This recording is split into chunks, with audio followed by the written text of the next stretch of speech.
avec nous. Bonjour Jean-François. Bonjour Jean-Jacques. Bon, Jean-François, vous venez d'entendre ce qu'a dit Olivier Falorni, oui. C'est important. Hein, oui, durée de vie limitée, c'est ce que vous dites. Oui, durée de vie limitée pour ce gouvernement.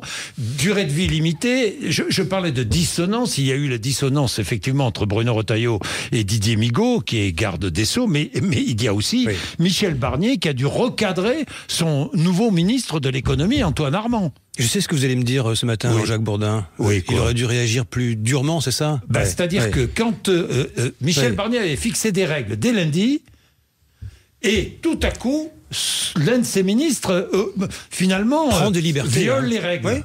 Viole les règles. Qu'est-ce qu'on fait si on est un vrai patron? Alors, on vire celui qui a violé les règles. Vous dites qu'il fallait le virer. Alors, ça part de France Inter hier matin. Hein, il faut le rappeler, Antoine Armand qui dit au fond que, on va la faire courte, le Rassemblement national ne fait pas partie de l'arc républicain. Ce ministre qui est c'est plus qu'un novice, c'est un amateur, puisque au fond il n'a pas entendu les réquisitions, le mot d'ordre du Premier ministre Michel Barnier, qui a une majorité qui va de Monsieur Retailleau à Monsieur Migaud. Ça va, c'est quand même très large sur le spectre. C'est ce que disait Olivier Falorni ce matin sur Sud Radio. Ça va être dur à gérer tout ça. Ça veut dire qu'Antoine Armand s'assoit sur les 11 millions lorsqu'il dit le RN. Est-ce que le RN fait partie de l'arc républicain, Olivier Falorni? Alors, moi, je considère que les députés du Rassemblement national ont leur légitimité. D'ailleurs, j'étais pour qu'ils aient des responsabilités à l'Assemblée nationale. Ça aurait simplifié le fonctionnement de l'Assemblée nationale. Après, il n'était pas dans le front républicain. Moi, j'ai milité pour que le Rassemblement national n'ait pas le pouvoir. Donc, dans l'arc républicain, il se présente aux élus. C'est-à-dire, il était question, fallait-il les recevoir? Mais oui, moi, je pense que ce sont des élus. Ce sont des élus, doivent être respectés. 142 députés RN et alliés, s'ils ne sont pas dans l'arc républicain, c'est la révolution dans ce pays. Il y a quelque chose qui cloche. Qu'est-ce que dit Michel Barnier? Il parle de cohésion, de fraternité, de culture, du compromis. Et son ministre poids lourd de l'économie, Monsieur Armand, au fond, fait mine de s'asseoir sur ce mot d'ordre qui est au fond un fondement du fonctionnement de ce gouvernement. Ne voulait pas les recevoir, c'est cela, hein, le début du problème. C'est une erreur. Marine Le Pen fait savoir son désaccord. Elle souhaite que la philosophie du Premier ministre soit respectée. Qu'est-ce que fait Michel Barnier? Il souffle dans les bronches de son ministre de l'économie, qui publie un communiqué lénifiant, expliquant qu'il va recevoir tout le monde.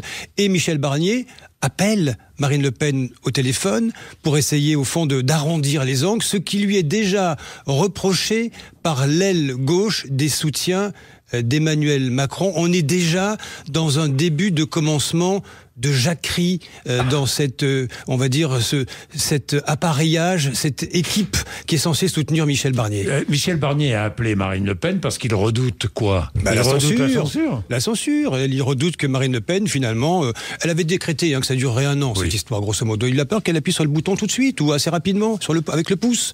Elle dit éjecte. Donc, il est obligé de traiter, comme on dit, Marine Le Pen, de clamper ce type de problème. Oui. Et puis, il y a ces deux frictions dont nous parlions il y a un instant entre les deux poids lourds, Bruno Retailleau et Didier Migaud. Oui, c'est le ministre de l'Intérieur, Bruno Retailleau, qui a plaidé, c'était dans le Figaro sur TF1 lundi, pour une rupture en matière de politique pénale, et le garde des Sceaux qui lui a répondu à distance sur France 2, je vous la fais courte, pour que la justice reste indépendante dans ce pays. Ils sont rattrapés, le garde des Sceaux, les ministres de l'Intérieur, par l'actualité. Regardez, le meurtre de Philippine dans le bois de Boulogne, c'est l'arrestation d'un suspect sous OQTF, avec ce que l'on sait de ce ressortissant marocain. Et la mairie d'Échirolles, on en parle sur Sud Radio ce matin, qui fait évacuer un immeuble du centre-ville livré aux trafiquants de drogue. L'actualité rattrape déjà ces deux ministres poids lourds. Il va falloir qu'il y ait un seul et unique message en termes de sécurité, de rétablissement de l'ordre et d'application des peines. Sinon, on va avoir très vite des couacs en série entre les deux. L'éternelle histoire des policiers qui arrêtent les délinquants, qui sont remis en liberté trop vite et qui n'est jamais résolue. Oui, alors sur l'affaire Philippine, malheureusement, c'est pas tout à fait le cas, puisque un laissez-passer consulaire était en cours. Olivier Falorni était en cours. Mais il était prêt à délivrer. La question, c'est pourquoi est-ce qu'il est remis? Pourquoi est-ce que le juge l'a libéré le 4 septembre? C'est ça. 2 jours avant, donc oui. Oui, c'était incroyable. Il allait être expulsé. L'ordre d'expulsion. Vous savez, ce qui va se passer aujourd'hui pour Michel Barnier, c'est de tenir cette étrange majorité, si je puis dire. Elle n'est pas majoritaire d'ailleurs, puisque dans le vote à l'Assemblée nationale, il faudra trouver de nouveaux alliés, faire passer texte par texte.